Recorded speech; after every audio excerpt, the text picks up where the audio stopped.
So after this video, I don't have to introduce Shepard and his body of work, but you know, he's so well known for this iconic poster of then President or candidate Obama at the time. What you don't know is that his portrait is hanging in National Gallery thanks to my other guest, Heather Podesta. Heather is a Washington lobbyist who is also a major art collector. She's on the board of MoCA. And I guess you guys have known each other for quite a bit of time. So, Shepard, you're both an artist and an activist. Which one of these passions is most important to you, and how do these passions feed each other?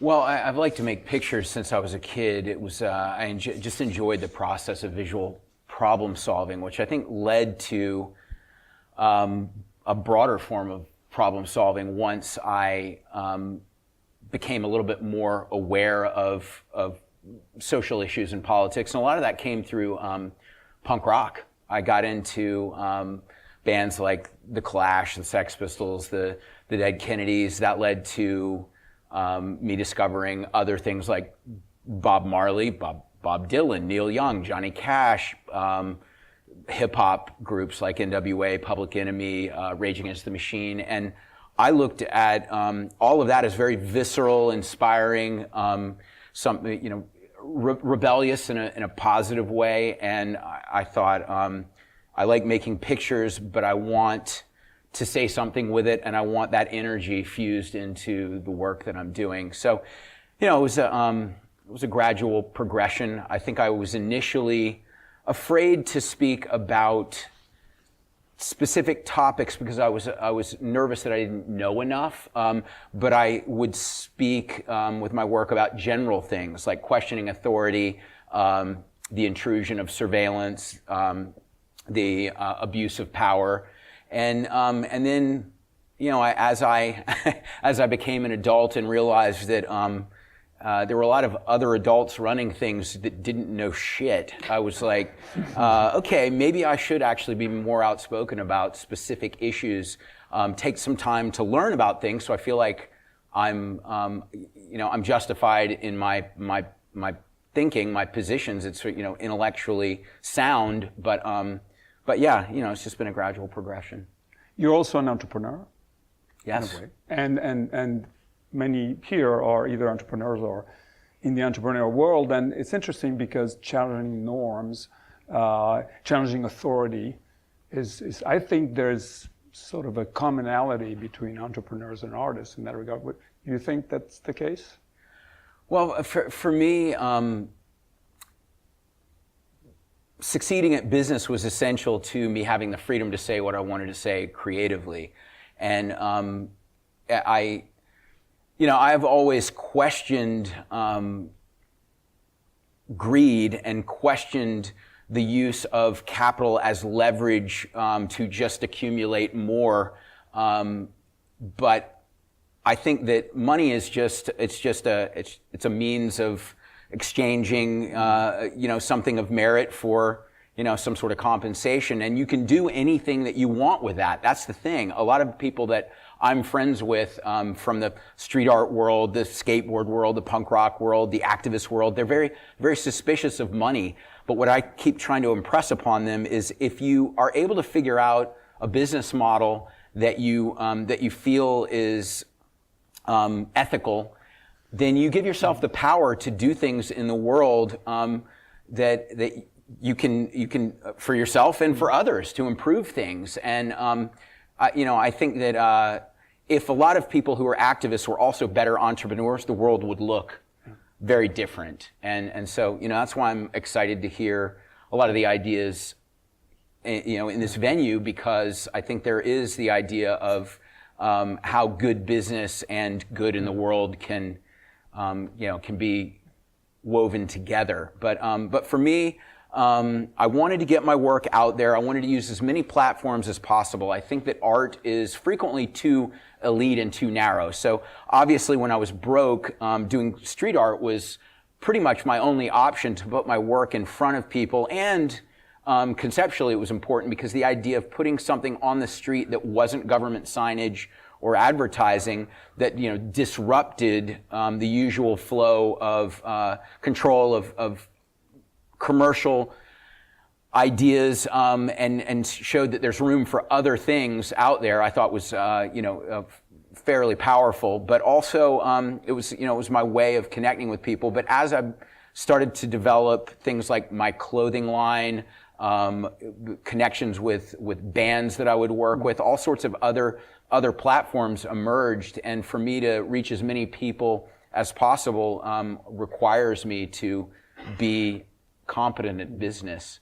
And the internet, of course, also has given me an unmediated relationship with my audience. For years, showing slides to a gallery, trying to sell my prints into skate shops and boutiques and, you know, other alternative spaces. That was a real challenge. Once, I figured out the internet thing, that was a really great way not only to communicate, but to also sell things to people directly. And it was, it's just, I think, democratizing. Everyone uses that word, but yeah, it made things, for me as a very poor, lower level person, in control of my own destiny.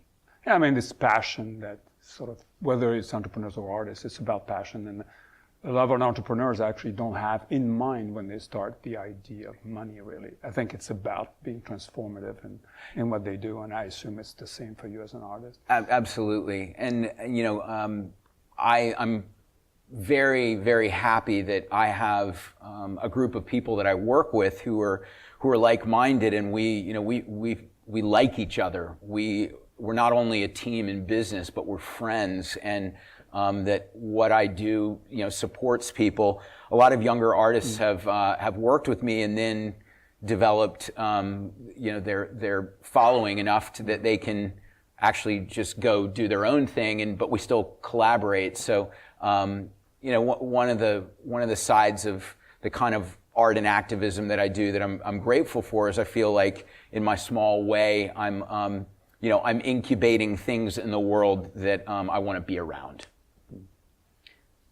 Shepard Fairey, unbelievable artist, and what makes him so great is capturing big ideas in really accessible ways, and doing simple and powerful and beautiful all at once is incredibly difficult. And Shepard has been able to do that over and over and over again. And whether it is a t-shirt that says obey, or a fine art piece that hours are spent on, it connects with people, and it is the brilliance of the idea.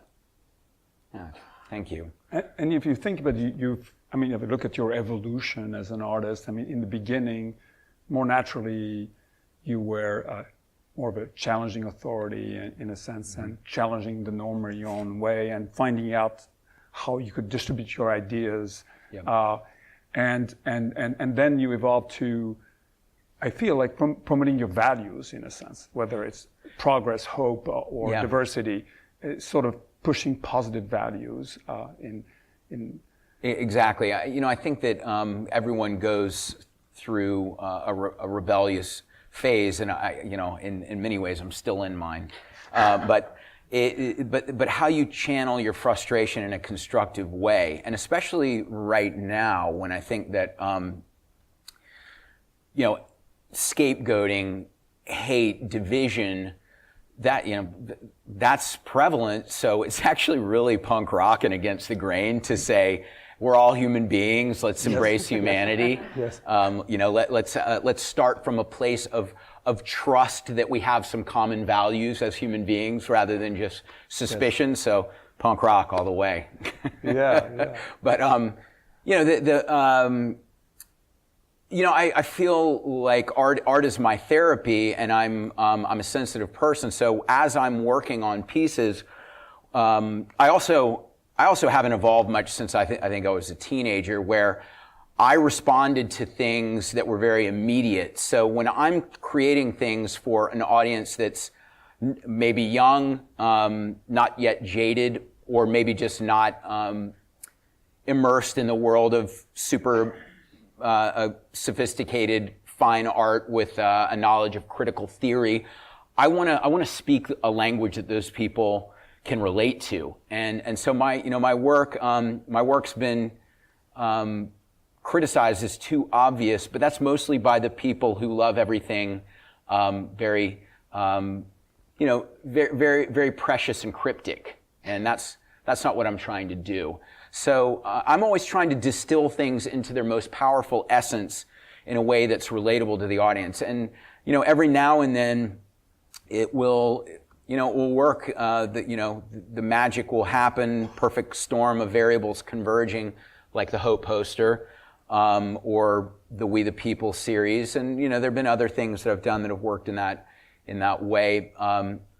But with every piece I do, I'm really trying to think what will connect with people emotionally, because I know that if it connects emotionally, that then intellectually you'll try to justify the feeling that you get.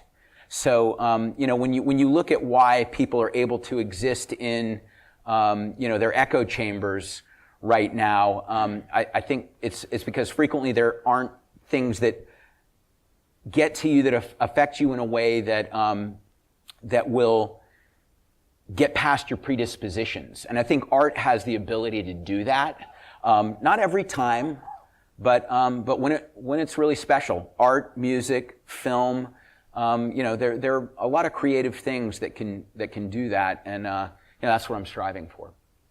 And with the Hope portrait, you captured a moment in time where people were so hungry for change, a new vision. Never before have we seen the adoption of an image in politics like this, where people were making it their own. And you go back to that time, and President Bush's popularity was at 32%. Mm-hmm.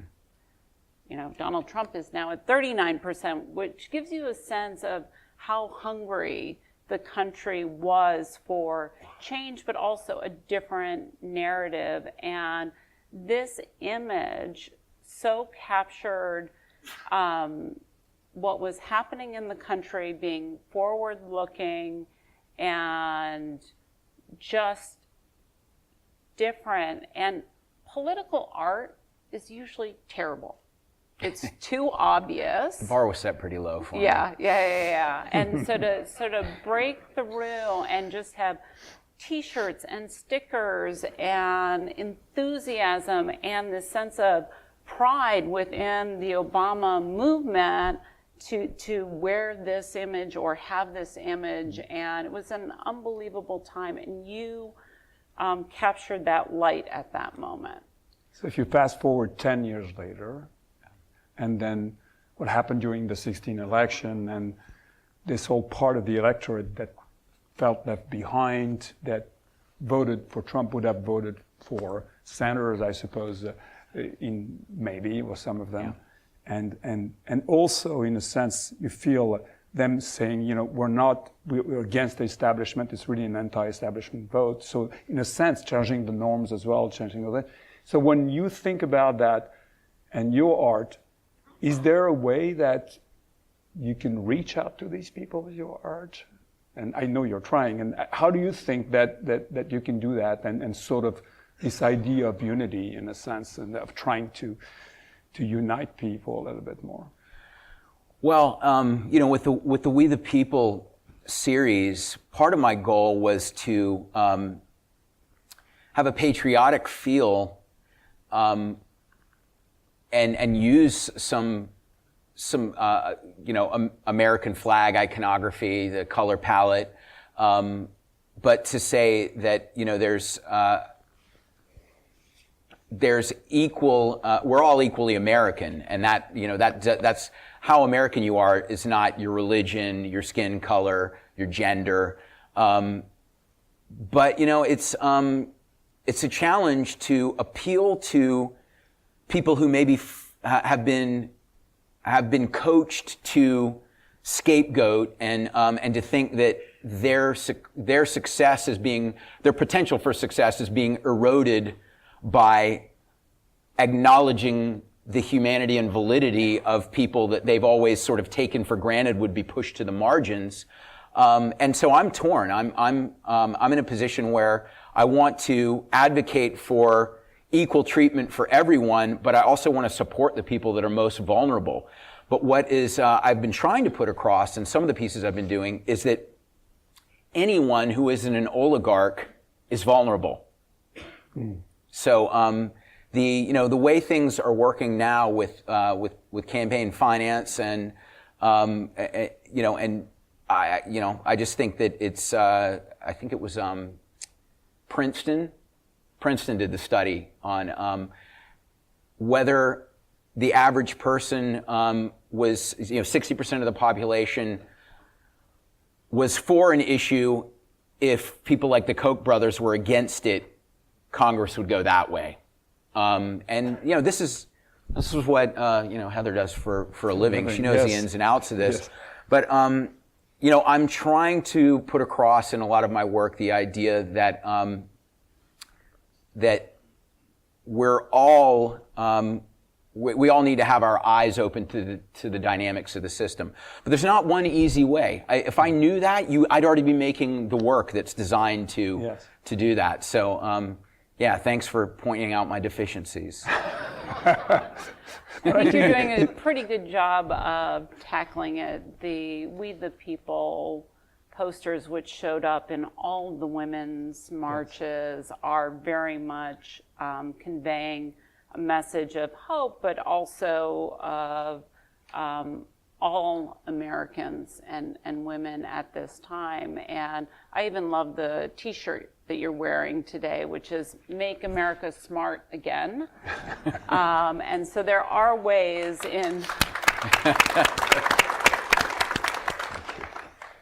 to convey obvious things. Right. Well, the objective of the Make America Smart Again initiative was to say that a lot of us are victims of making bad choices for ourselves because we haven't taken the time to understand the dynamics of the issues that, I understand that people respond emotionally, and Noam Chomsky made a really great point, which was that if you could get Americans as emotionally invested in politics as they are into sports, things would look really different.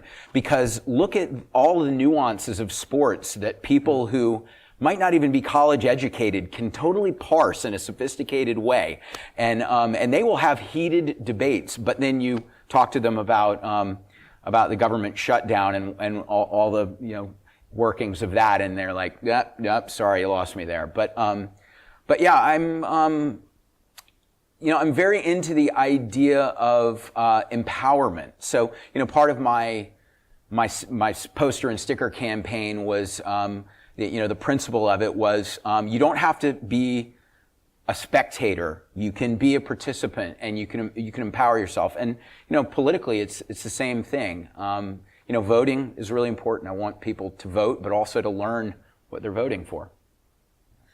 Heather, what are the parallels, in your job as a lobbyist, influencing issues in government and seeing how art can also influence those issues? Shep and I enjoyed the great privilege of the First Amendment, which is right to free speech, but also right to petition our government. And while I don't work with artists directly, I spend a lot of time with founders who have big ideas and want to make sure that Congress does the right thing. So in the art context, I'm more like an art dealer that's trying to place all the ideas in the best possible museums. Right.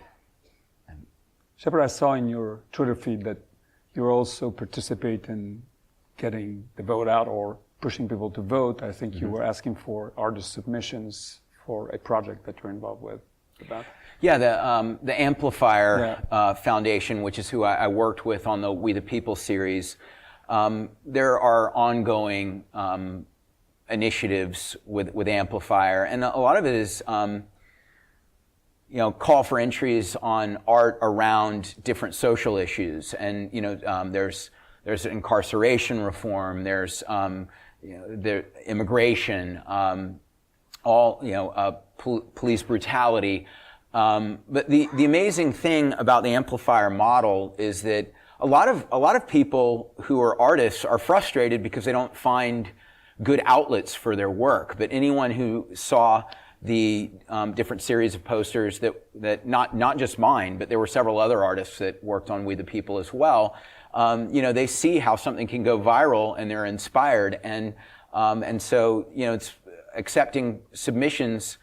A lot of people have done really, really great work, and they're engaged, and they're talking to their friends about it. So I think that creativity and activism go great together. So I'm trying to do everything I can to support that marriage. Engagement is so critical. Getting knowledgeable about the topics that too often there's too much sort of Russia, I can't pay attention. But as Americans and as citizens, we all need to take that time to understand the issues, to educate ourselves, and then take action. Not only vote, but engage with others, encourage them to vote, give money, turn to your own social media and amplify your vision. We don't have a lot of time left, so I'll say, Heather, you are in Washington. From afar, from LA, it seems like it's so divided. We know they all know each other, they'll have lunch and dinner with each other, but do they actually secretly negotiate and agree, but then officially don't? Or are we going towards a major sort of quasi-civil war in Washington in 18? So I love Washington. I am Pollyannish in believing that people come to Washington in all earnestness to make the country a better country in their vision. I know, I hear laughter. I said I'm Pollyannish, but we have never had a president like this. And for me, every day is like a slow motion frame in a car crash. And we all know it's going to end really badly, but it's really slow. It's a little here, it's a little there, and we are headed to a constitutional crisis. Are people continuing to work in earnest to get things done? Yes, but it's become really, really difficult. And the scrutiny is great, and not everyone right now is heroic. Well, on this note, thank you so much. My hero, Shepard Fairey. Thank you so much. Give it up for Shepard Fairey.